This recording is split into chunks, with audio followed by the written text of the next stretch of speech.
We're joined by Navbahor Imamova, the editor of the Voice of America Uzbek service. Navbahor, thank you for joining us. My pleasure. Good morning. Good morning. So on January 31st, Uzbek President Shavkat Mirziyoyev sacked Rustam Inoyatov, the rather fearsome head of the Uzbek security service, National Security Service, who had been on his post for 23 years. Let's start with a fairly straightforward question. What makes Rustam Inoyatov such a significant figure in Uzbekistan, and why was he perceived as a gray cardinal in Uzbek politics? Well, Inoyatov had been in charge of the National Security Service since the very beginning. Even when he came in as the chief of the National Security Service in 1995, he had already been a major player behind the scene before that.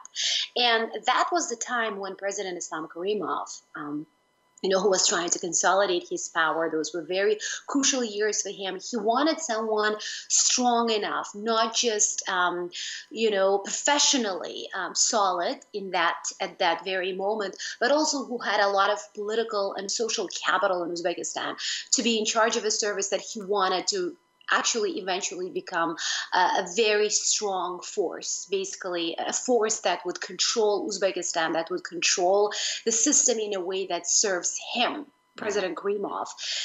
And that I've always seen as an attempt to create this monster, which then SNB, which is how it is known in the society, National Security Service, emerged to be. Essentially, Karimov ended up creating a monster that he wanted so much, which became so powerful that at the end it was actually capable of swallowing the presidency itself up.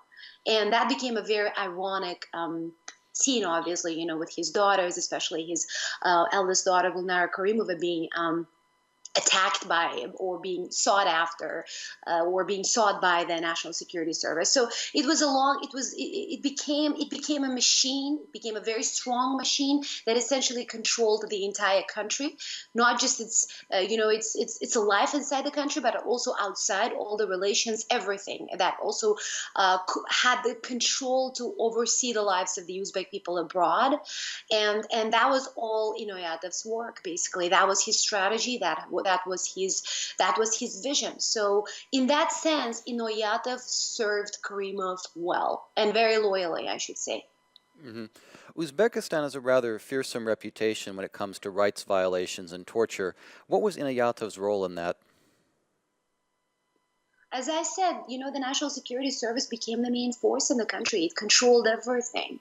It not just controlled, things that were related to its security. It controlled people's personal lives. It controlled people's actions every day. It controlled all the major spheres in a very, very tight way. So in that sense, I think Inoyatov became so omnipresent. When we see the National Security Service, people would think of this guy, Inoyatov, and he was rarely seen in public. Many Uzbeks have never seen him. I mean, if you show them his picture, they won't even recognize. But the word Inoyatov became synonymous with brutality, with torture, with repression. He became the symbol of the SNB, and SNB represented so many horrible things that were happening inside the country. The National Security Service is also the largest outlet in the country. It's the largest agency. It recruited people, heavily. It was also seen as one of the best paid parts of the Uzbek government, which is not true, by the way.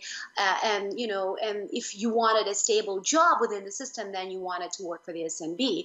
And because it had a lot of authority, it employed a lot of young people. And ultimately, when you challenge the National Security Service and its actions, I mean, I challenged them and many other people, journalists who are covering the situation in the country, especially Uzbekistan's relations with the rest of the world, we would always be told that, SNB was doing what it was supposed to do. It was serving the people. But in reality, unfortunately, it was serving the regime, the presidency itself, and it came to threaten it too eventually, especially the last 2 years of Islam Karimov's presidency were very dramatic, very, very sad for the country, actually. Mm-hmm. So after President Islam Karimov died in September 2016, Mirziyoyev came to power and he began to implement a series of reforms which appear to be largely aimed at opening the country up economically. And removing Inoyatov is seen as one of the important steps both in consolidating power and advancing the reforms. Why was Inoyatov's removal so critical for these economic reforms?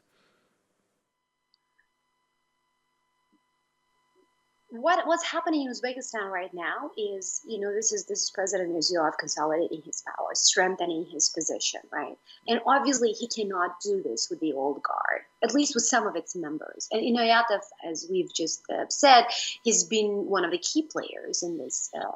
And obviously he doesn't want the reforms. He's not seen as someone who wanted change. He was seen as someone who wanted to maintain the status quo. He obviously wanted to maintain stability and peace within the regime, but he also is on the way of making any kind of major change. And what we have seen for the past 1 year is that Mirziyoyev wants to make change. Of course, he wants to consolidate his power. He wants to strengthen his position, but he also wants to bring about some changes that that the Uzbek people feel and will be happy with. And the country is in a very tough situation economically, specifically, and he wanted to get rid of him, and he didn't rush. I mean, we expected, this imagination of big power struggle in Uzbekistan, which I'm not really into much. I think the struggle has. I don't think the struggle is between people. I think struggle is between various groups of people, mentalities, visions, and Inoyatov represents the old guard, and he's a powerful figure, and his followers are still going to be in the system. But I think by removing him, at least getting rid of him symbolically, Mirziyoyev has gained a lot of, obviously, credibility and some ground to maneuver to bring about the kind of changes that he wants. But he's still not going anywhere. I mean, he's out, but he's not really out. He's just become a senator. He's now a presidential advisor.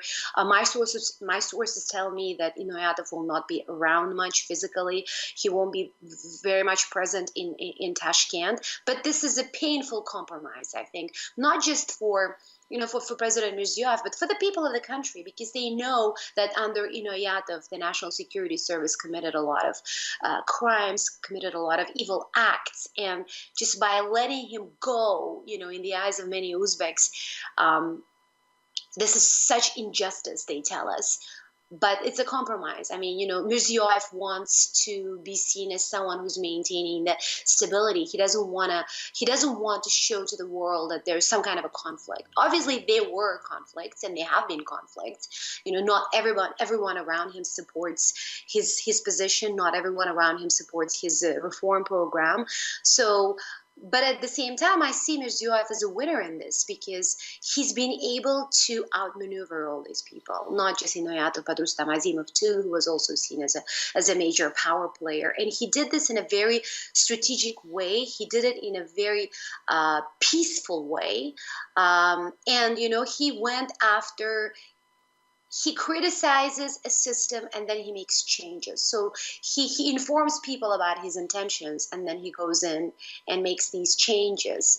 When I was very curious about the situation in the National Security Service, last week when Inoyatov's resignation was announced, and this resignation was coming for a few days because we got the word that this was happening, and obviously we did not rush to report about it because we wanted some kind of an official confirmation. And I was very curious about how is the service taking this, how is this playing out on the ground. And I was told by very credible sources that the mood within the National Security Service was very upbeat. Now, what does that tell you? It tells you that the service itself also wants to move forward, that they want some change. Enough is enough, I guess, for many people. But we will be fooling ourselves if we say that Mirziyoyev doesn't want a strong national security service, the kind of a service that protects his regime. Of course, every country needs a strong national security service, as you know. But Mirziyoyev obviously wants to control that service himself, and he wants to oversee the work of the service. He wants to be in charge of this part of the government, and it's good to hear that he wants to make sure that the Uzbek parliament establishes some kind of an oversight control over the security sector. That is a big change for the country, and if that happens, that'll be a true reform. But right now, I think a lot of people are very skeptical. I think right now everybody's sort of Mirziyoyev supporters are just breathing easier by just saying that Inoyatov is out, because he was the big white elephant in the room. You knew that you couldn't move forward with so many changes that you wanted to make if this guy was still in power. And a lot of people around him who had worked for him had been, they've been prosecuted for the past few years. So many people saw this coming, but I think many of us did not expect him to be prosecuted. The system would not dare to do that, and obviously it's not happening. And speaking of changes, what would you say are some of the most significant reforms Mirziyoyev has carried out so far? Well, the reforms that he's pushing about the National Security Service, I think, are very impressive. The fact that he thinks that the Foreign Ministry of Uzbekistan is incapable of doing its job as it is, I think that's a huge recognition of how weak the system is.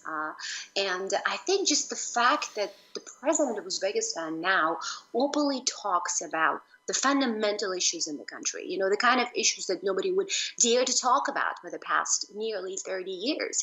Because, Karimov's position was that this is the best we can do for Uzbekistan. This is the best that the country can achieve. This is the best that you should be content with. That was the narrative under Karimov. And ironically, Mirziyoyev had been the prime minister in that regime since 2003.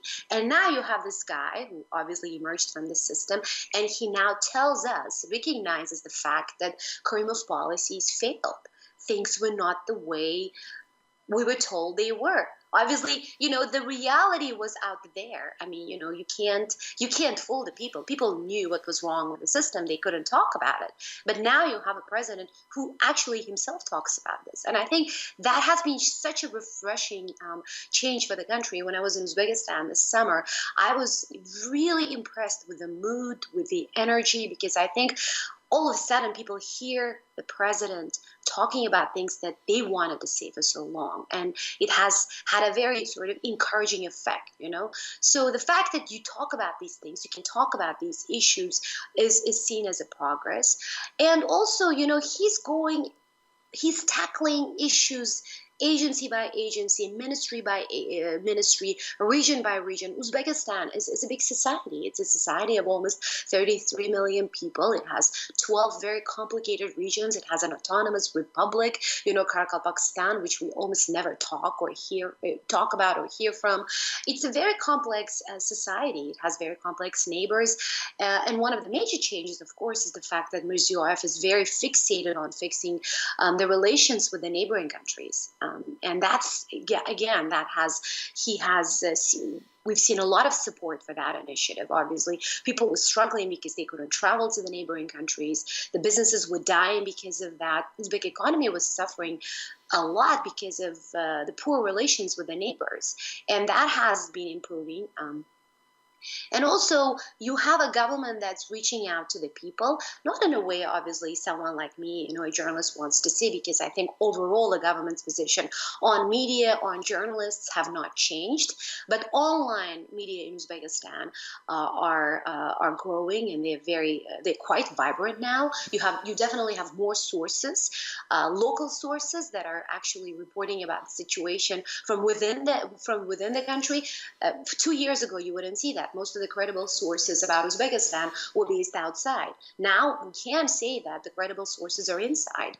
And, I've been able to travel, of course, as a VOA journalist. I cannot still report from inside the country, but our content is now being picked up by the Uzbek media. Our interviews, our critical reporting is being posted and republished by Uzbek local media. So that I see as a progress. But I think the country has a long way to go in terms of media freedom and in terms of just political freedom or freedom in general.